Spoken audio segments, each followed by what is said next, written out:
Every time there's a port strike, a trade war, or a natural disaster, global supply chains take a hit. From the 2020 pandemic to the Red Sea disruptions in 2024, one thing is clear: supply chain risks are here to stay.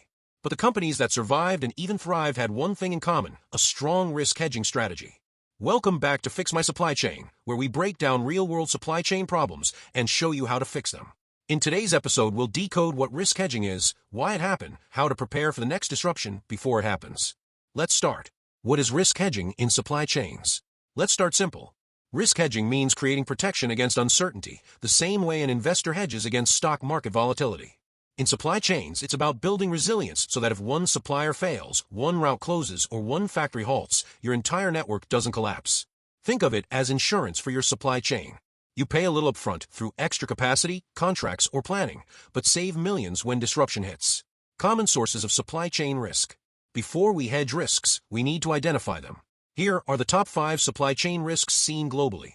Geopolitical risks, trade wars, tariffs, or regional conflicts like the Red Sea crisis. Supplier concentration, over-reliance on one key supplier or geography. Transportation and port risks, strikes, congestion, or infrastructure failures. Natural disasters, floods, earthquakes, pandemics, or energy shortages. Demand volatility, sudden changes in customer orders due to inflation or trends. According to a 2023 McKinsey survey, 73% of companies experienced at least one major supply disruption every year, and yet only 21% had a structured risk mitigation plan in place. Root cause: why most companies fail to hedge risk.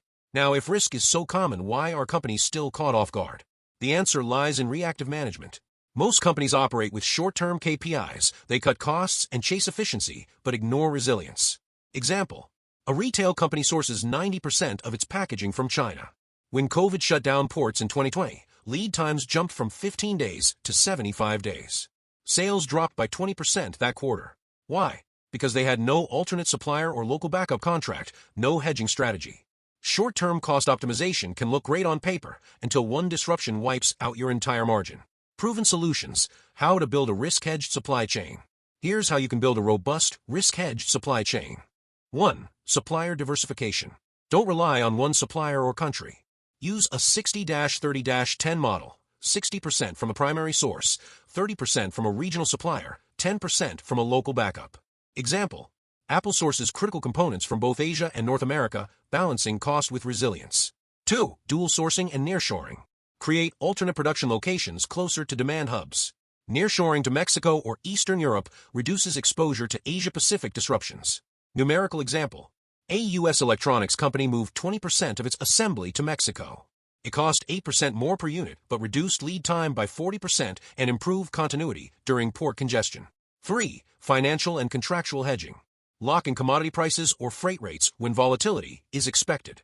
Negotiate flexible contracts, volume variation clauses, backup transport providers.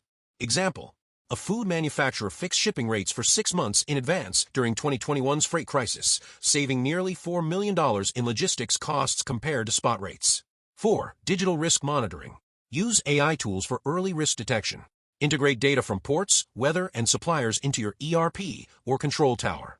Example: Siemens uses digital twin technology to simulate disruption impact before it happens, allowing proactive rerouting and inventory repositioning. 5. Inventory buffering and strategic stock.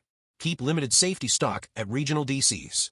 Use multi-echelon inventory optimization, MEIO, to balance cost versus risk.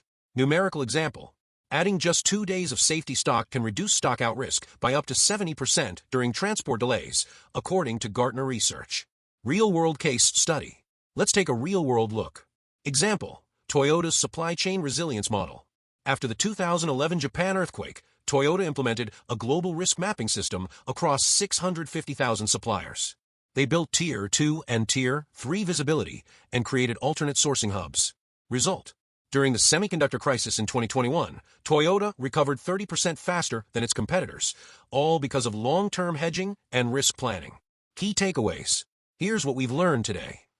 Disruptions are inevitable. Unpreparedness is optional. Risk hedging isn't about spending more, it's about spending smarter. The best companies balance cost efficiency with risk resilience. If you're serious about preparing for the next disruption, start now. Map your risks, diversify your supply base, and use data-driven planning. That's it for today. Subscribe for more videos like this. Until then, keep your supply chain strong, smart, and ready for anything.